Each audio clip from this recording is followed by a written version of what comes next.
Assalamualaikum, salam sejahtera. Anda sedang menonton agenda Awani Asia dan sudah tentu ini waktu dan juga platformnya kami bawakan khususnya melihat kepada diskusi perkembangan semasa isu-isu yang berkaitan melihat kepada pembangunan di peringkat serantau di peringkat Asia ini. Baik, untuk minggu ini kalau boleh saya nak bawa ataupun nak cenderung sikit perhatian khususnya melihat kepada pembangunan belia kerana baru-baru ini di China ataupun secara khususnya the State Council Information Office of China khususnya menerbitkan satu kertas putih yang bertajuk Belia Cina di Era Baharu, dan kalau diikutkan kertas putih ini antara lain memperlihatkan bagaimana belia dapat dibangunkan dan juga dikembangkan untuk menjadi satu generasi baru yang memikul tanggungjawab dan juga peperanan untuk meremajakan ataupun merejuvenasikan China. Dan kalau diikutkan dengan pembangunan dan juga perkembangan sosioekonomi yang pesat pada waktu ini, golongan belia ataupun golongan muda, anak muda dalam era baharu itu nanti akan mempunyai akses yang lebih sama kepada pendidikan, pilihan kerja yang pelbagai, mobiliti tanpa halangan dan juga lebih banyak peluang pembangunan. Dan bercakap tentang pembangunan belia, baru-baru ini sebenarnya telah pun berlangsungnya satu persidangan belia sedunia di Geneva yang mana dua rakyat Malaysia ataupun dua belia Malaysia turut diberi peluang untuk bersama-sama mengambil bahagian dalam persidangan buat pertama kalinya diadakan. Untuk edisi yang pertama untuk tahun ini difahamkan temanya melihat kepada tindakan dan juga perubahan yang perlu dilakukan untuk menyelamat bumi ini. Tajuk ataupun topiknya memang cukup berat, tapi kalau bercakap tentang belia, inilah topik yang begitu dekat dengan anak-anak muda kerana Lokman Hakim Matzim dan juga Akid Anwar masing-masing daripada Kelab Belia Prihatin Malaysia telah pun mewakili Malaysia untuk membawa suara anak muda di pentas antarabangsa itu. Baik, untuk waktu ini salah seorangnya menyertai kami pada malam ini dalam agenda Awani Asia iaitu Lokman Hakim Matzim. Lokman Hakim adalah aktivis Kelab Belia Prihatin Malaysia, dan seorang lagi sudah tentu saya akan bersama dengan Syukri Azmi. Syukri Azmi adalah wartawan daripada kumpulan media Cina CMG. Syukri, kalau boleh saya nak mulakan dengan Lokman dahulu. Lokman, mungkin boleh dikongsikan baru-baru ini saya tahu Lokman baru saja pulang daripada mengikuti satu persidangan belia sedunia. Mungkin boleh dikongsikan tentang penyertaan partisipasi anak muda juga belia khususnya melihat kepada persidangan antarabangsa, iaitu bagaimana fokus dan juga tumpuan suara anak muda daripada Malaysia ini dapat didengari di pentas antarabangsa. Lokman.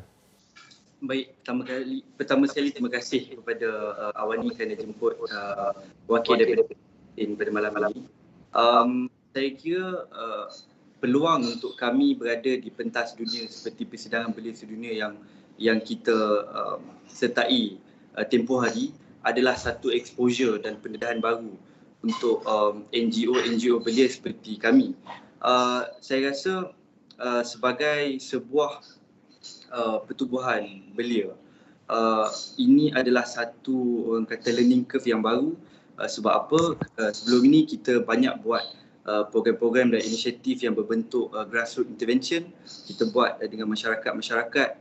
Kita juga terlibat di dalam policy making process, dan kali ini kita terlibat juga dalam arena international affairs, lobby di pentas antarabangsa. Ini menunjukkan bahawa saya kira belia perlu untuk ada satu orang kata ceruk. Setiap ceruk pun sepatutnya belia perlu masuklah, tak terlalu fokus kepada mungkin pembuatan polisi, tak terlalu fokus kepada di pentas antarabangsa sahaja, tapi perlu juga fokus kepada program-program di akar umbi seperti yang kami juga buat sebelum ini. Ya, kalau boleh saya mulakan perbincangan malam ini. Okey, Lokman dia dah masuk sedikit tentang bagaimana peranan belia boleh dimainkan khususnya melihat kepada pembuat polisi. Nanti kita nak cerita lebih lanjut. Kalau boleh saya nak terus bersama dengan Syukri. Syukri, kalau diikutkan di awal tadi saya berkongsi tentang bagaimana China telah pun menerbitkan satu kertas putih khususnya untuk melihat kepada golongan belia di era baharu. Mungkin pada waktu ini boleh dikongsikan iltizam dan juga galakan ataupun inisiatif daripada China untuk memperlihatkan pembangunan belia secara khususnya. Syukri. Okey, kalau kita tengok kertas putih yang tadi Fauzi ada sebut secara dasarnya apa antaranya kesamarataan akses pendidikan, pembangunan bersama. Tapi saya nak lebih spesifik sekali sedikit terhadap beberapa yang dasar yang ditetapkan oleh kerajaan, termasuk akses yang sama untuk semua dalam pendidikan. Yang kalau kita lihat pada 2021, kadar pendidikan wajib di China telah pun mencapai 95.4%, dan dengan kadar kemasukan ke asas di sekolah menengah mencapai 91.4%. Kalau kita tengok angka ini semua ni memang satu angka yang besar, dan contohnya di universiti pula 44.3 juta pelajar di kampus meruki pertama di dunia. Jadi mereka memperkasakan belia ni termasuk memberikan pendidikan, memastikan walaupun tak kira mana di luar bandar dan sebagainya, mereka tetap mendapatkan pendidikan yang sama, jauh, dekat, bandar, luar bandar, semua sama. Dan kalau saya di China ni, bila sentuh tentang kertas putih ni, ada satu perkara yang sangat menarik. Saya lihat contohnya kualiti fizikal dan mental. Mereka tekankan untuk kualiti fizikal dan mental belia ni supaya lebih baik dan lebih kuat. Kalau kita sentuh tentang fizikal, kalau kita lihat 30 juta pelajar di luar bandar wajib mendapat manfaat daripada program peningkatan makanan pelajar kerajaan. Untuk macam dekat Malaysia kita ada RMT, tapi dekat sini kita memang para pelajarnya wajib dapat makanan yang dengan nutrien yang cukup di sekolah. Maksudnya tak ada bawa bekal dari rumah, dan mereka telah mengaplikasinya sejak sekian lama. Dan kalau kita tengok fizikal, pengalaman saya sendiri di sini, fizikal belia Cina sangat berbeza dengan fizikal orang-orang yang sebelumnya. Mereka kini lebih cukup nutrien, besar, lebih tinggi. Kalau kita tengok jauh bezalah dengan orang-orang yang generasi yang sebelum ni. Di pemerkasaan ini saya tengok buat masa sekarang ni lebih 30 juta pelajar luar bandar dapat manfaat daripada program-program seperti ini.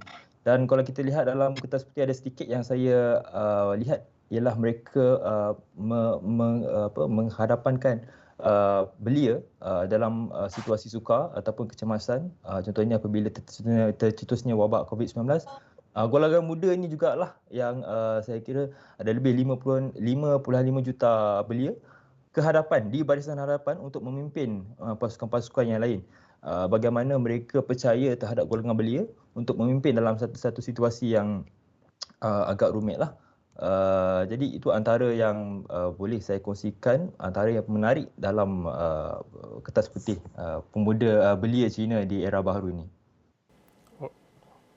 Okey, itu berkaitan sedikitlah kalau nak tahu tentang apa yang disebut tentang kertas putih yang tajuknya generasi baru ataupun golongan muda dalam era baru di China, telah pun dikongsikan oleh Syukri sebentar tadi. Baik, saya nak kembali kepada Lokman. Lokman, kalau diikutkan, kalau kita bercakap tentang isu alam sekitar, kita bercakap tentang perubahan iklim secara khususnya, anak muda memang paling terkehadapan. Dan apabila kalau kita melihat kepada beberapa bencana ataupun impak kecil daripada perubahan iklim yang berlaku pada baru-baru ini khususnya di Malaysia, mungkin secara khususnya kita dapat melihat bagaimana anak muda terkehadapan menyuarakan suara mereka tentang apa yang perlu dilakukan oleh Malaysia secara khususnya untuk menyelamatkan alam sekitar dan juga planet ini. Mungkin pada waktu ini Lokman mungkin boleh kongsikan bagaimana belia itu boleh memainkan peranan untuk menjadi suara dan juga ejen yang tertentu untuk membawa kepada isu-isu yang disebutkan sebentar tadi. Ya, baik. Saya setuju bahawa belia adalah salah satu daripada pemegang taruh utama dalam agenda hijau, dalam agenda perubahan iklim. Cumanya kalau saya boleh kongsi pesanan kepada rakan-rakan belia di luar sana, bila kita bercakap mengenai perubahan iklim dan tanggungjawab untuk menyebarluaskan kesedaran mengenai isu ini, kalau boleh kita tidak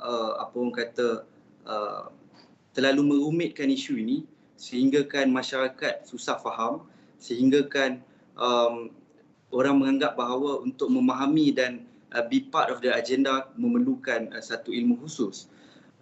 Dan saya kira menarik untuk kita untuk saya sebut berkenaan dengan satu statistik yang dikeluarkan oleh National Youth Climate Survey pada penghujung 2020, yang mana 9 daripada 10 orang belia di Malaysia sebenarnya telah pun mempunyai kesedaran dan mengambil langkah peribadi untuk menangani perubahan iklim di negara kita.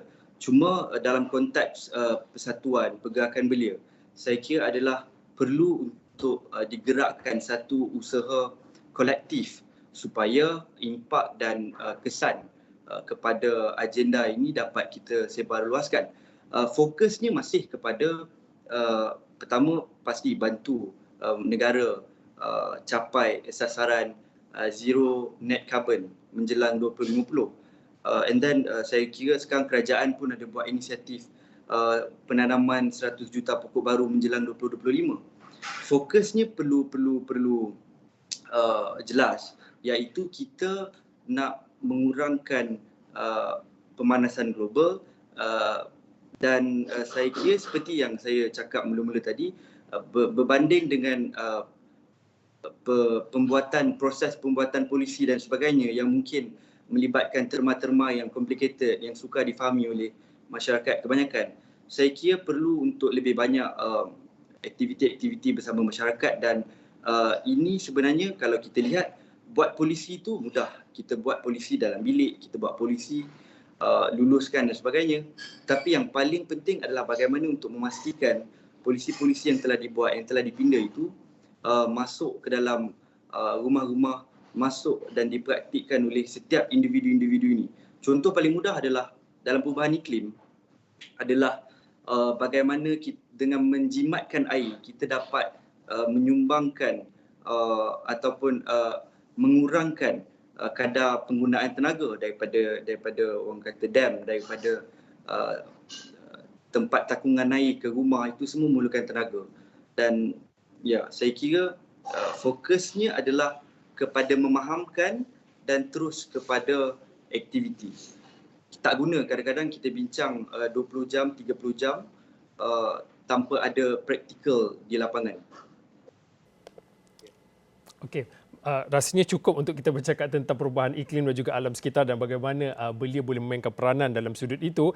Mungkin kita nak beralih dan juga kita menuju selangkah ke hadapan lagi untuk kita bercakap tentang satu fokus berkaitan dengan isu belia. Kita tahu khususnya Malaysia, negara ini kita telah pun bergerak ataupun telah pun berada dalam satu fasa peralihan endemik ataupun pasca pandemik. Dan kita tahu selama lebih pada 2 tahun yang lalu antara golongan yang terjejas juga kita melihat kepada golongan muda, anak-anak muda banyak juga yang terkesan akibat pandemik COVID-19. Mungkin pada waktu ini, Lokman juga sebagai seorang belia, mungkin boleh dikongsikan bagaimana perlu kita fahami realiti dan juga cabaran sebenar, cabaran baharu bagi golongan anak muda dan juga belia. Kita bercakap tentang sektor pekerjaan, malah kita tengok 2 tahun yang lepas bagaimana ekonomi digital berkembang maju dan anak muda jugalah yang meraih manfaat dan juga kebaikan daripadanya. Mungkin pada waktu ini boleh dikongsikan realiti dan juga cabaran sebenar khususnya melihat kepada golongan anak muda dalam fasa peralihan endemik ini.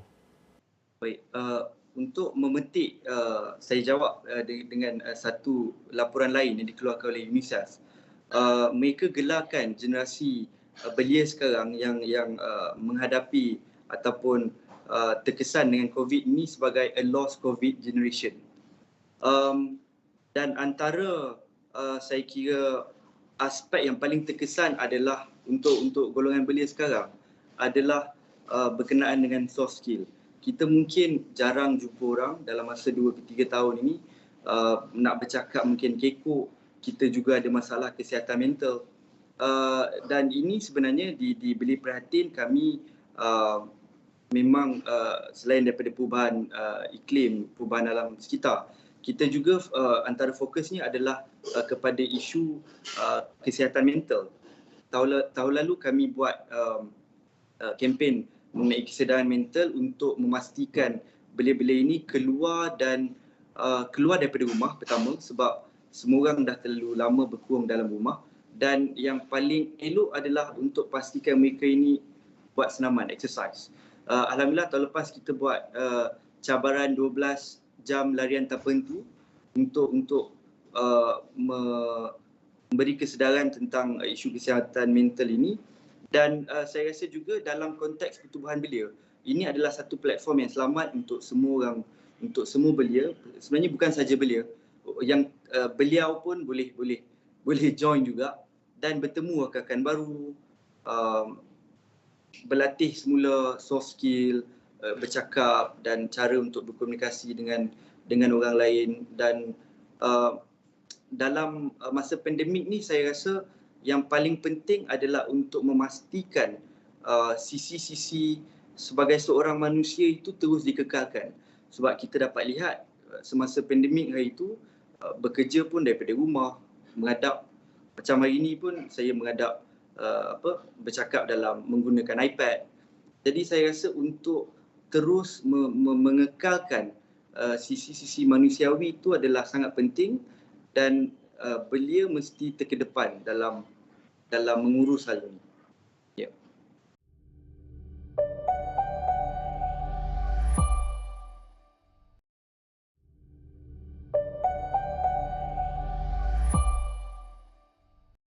Baik, saya nak kembali kepada Shukri Azmi. Shukri, jarang-jarang sekali untuk saya bertanyakan sisi lain ataupun sisi peribadi Shukri di platform Agenda Awani Asia ini. Sekali kita bercerita tentang topik ataupun diskusi yang berat dengan topik ataupun tajuknya.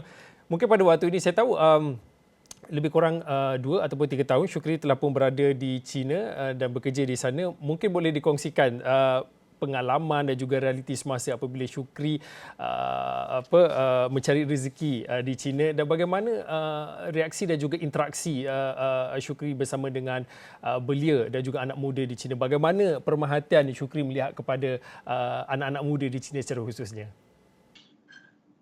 4 tahun saya dekat sini, Fauzi. Saya sebenarnya saya terkejut dengan belia dekat sinilah khususnya. Sebabnya dari pengamatan saya, mereka ni agak dinamik. Macam contoh, 4 hari bulan lalu ialah Hari Belia China. Okey, saya berpeluang untuk mewawancara beberapa pelajar universiti dari BFSU, satu universiti yang terkemuka di Beijing. Mereka ni belajar jurusan Bahasa Melayu, Fauzi. So, saya jumpa mereka ni krim, dia lah krim lah. Memang student yang the best student dekat BFSU. Jadi apa yang saya dapat bila saya berinteraksi dengan mereka ni, saya dapati mereka ni bukan jenis yang dia orang multitask sebenarnya. Contohnya mereka jurusan Bahasa Melayu. Saya tertanya-tanya, kenapa macam kalau kita saya pelik kalau kita belajar Bahasa Melayu. Apa masa depan orang nak kerja dekat mana, kan? Kita tertanya-tanya. Saya tertanya-tanya soalan tu. Jadi saya dapat jawapan yang mereka ni lepas belajar Bahasa Melayu bukan setakat itu saja. Mereka akan belajar ekonomi, mereka akan belajar geopolitik dan sebagainya. Mereka akan gunakan kedua-dua tu sebagai advantage mereka untuk ke fasa yang seterusnya. Jadi mereka ni saya tengok dari sudut dinamik tu memang sangat dinamik. Mereka tidak tertumpu kepada satu bidang saja. Kalau mereka sentiasa ada option ataupun way out. Sekiranya sekarang ni kita tahu ada pandemik, kan, tak boleh keluar negara. Misalnya kalau mereka ada pertukaran, kalau pelajar Cina ni kalau di universiti mereka akan sering ada peluang untuk ada pertukaran belajar di negara-negara lain untuk setahun dan sebagainya. Tapi dalam tempoh pandemik ni mereka tak dapat berbuat demikian. Jadi saya tengok saya tanya apa yang mereka boleh buat. Jadi mereka pergi ke kedutaan di kedutaan luar di China ni untuk memahami budaya. Jadi mereka dari situ saja saya boleh simpulkan mereka tidak tunggu dan lihat saja, tapi mereka cari peluang itu, mereka cuba grab peluang yang ada tu, ataupun mereka cipta sendiri peluang tu. Itu yang saya rasa mungkin saya pun boleh cuba menimba daripada mereka juga belia-belia ini. Shukri, mungkin dalam kesempatan yang ada pada waktu ini mungkin boleh dikongsikan. Tadi Luqman pada awal tadi berkongsi bagaimana belia-belia di Malaysia secara khususnya berpeluang untuk berpartisipasi ataupun mengambil bahagian dalam satu persidangan antarabangsa, dan juga inilah antara fokusnya iaitu interaksi anak muda dan juga belia daripada Malaysia di peringkat ataupun di pentas dunia. Bagaimana pula dengan China? Bagaimana kesungguhan pemerintah China untuk mengetengahkan bakat-bakat ataupun pemimpin muda untuk menyampaikan hasrat dan juga berinteraksi di pentas antarabangsa, Shukri? Dari kertas putih sebenarnya pun sudah termaktub tentang bagaimana mereka akan mengetengahkan belia-belia di China. Tapi tadi kita lihat bagaimana belia di China mencari ataupun cuba mencipta peluang.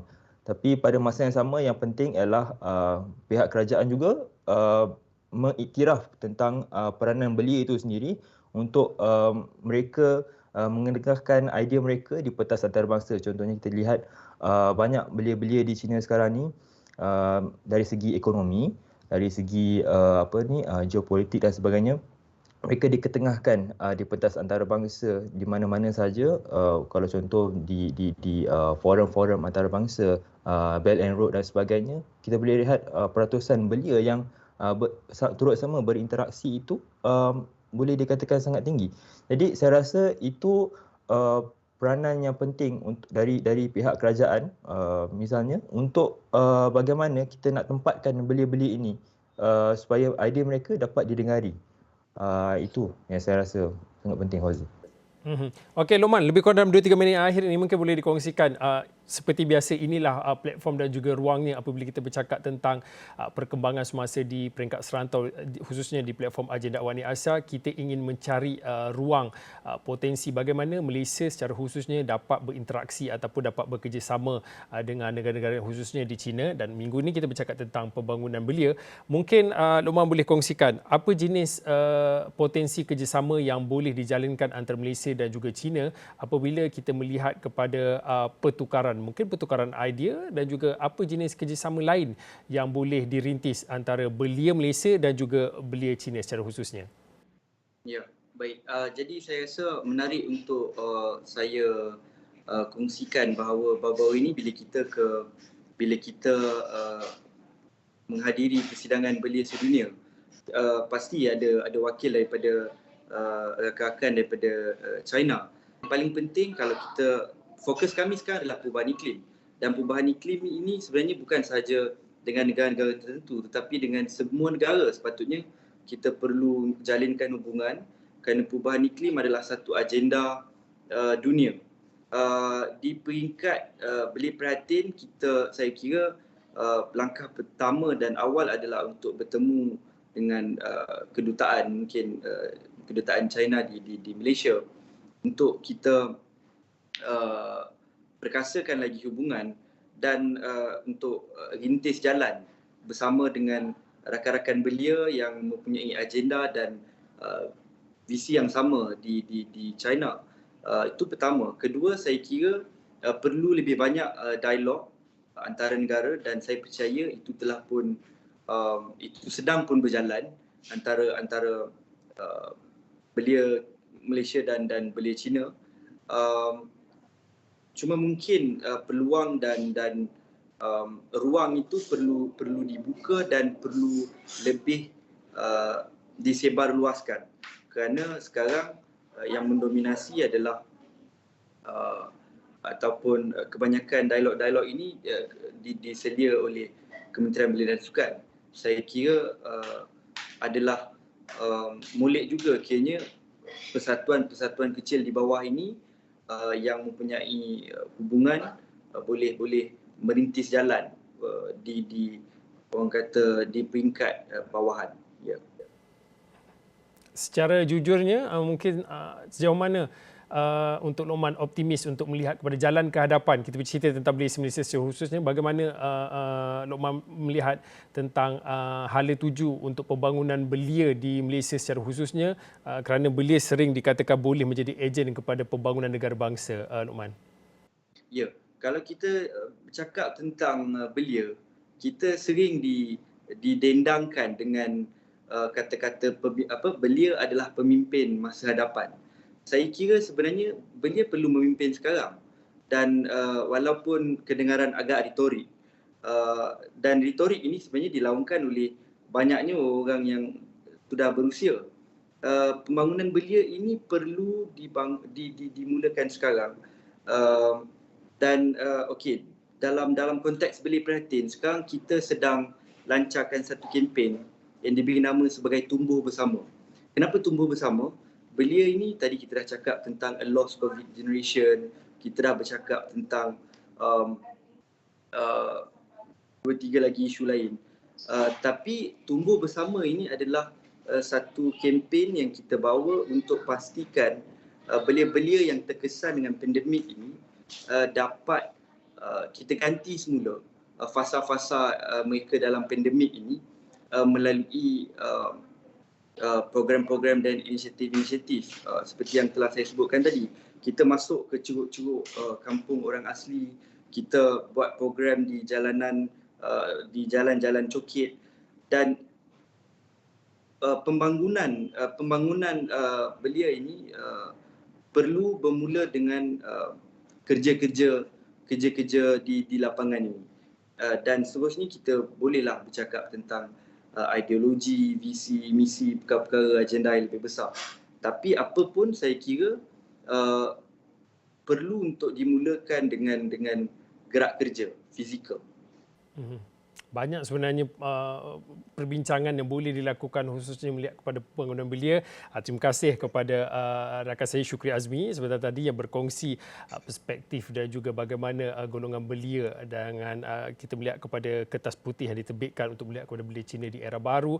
Dan rakan baru saya Lokman Makzin, terima kasih kerana berkongsi bagaimana optimisnya beliau untuk melihat kepada jalan ke hadapan untuk pembangunan belia secara khususnya di Malaysia, dan beliau juga kongsikan bagaimana kerjasama antara belia Malaysia dan juga belia Cina secara khususnya untuk merintis apa sahaja kerjasama di masa hadapan. Baik, saya kira itu saja untuk waktu ini agenda Awani Asia. Saya Fauzin, kita jumpa lagi.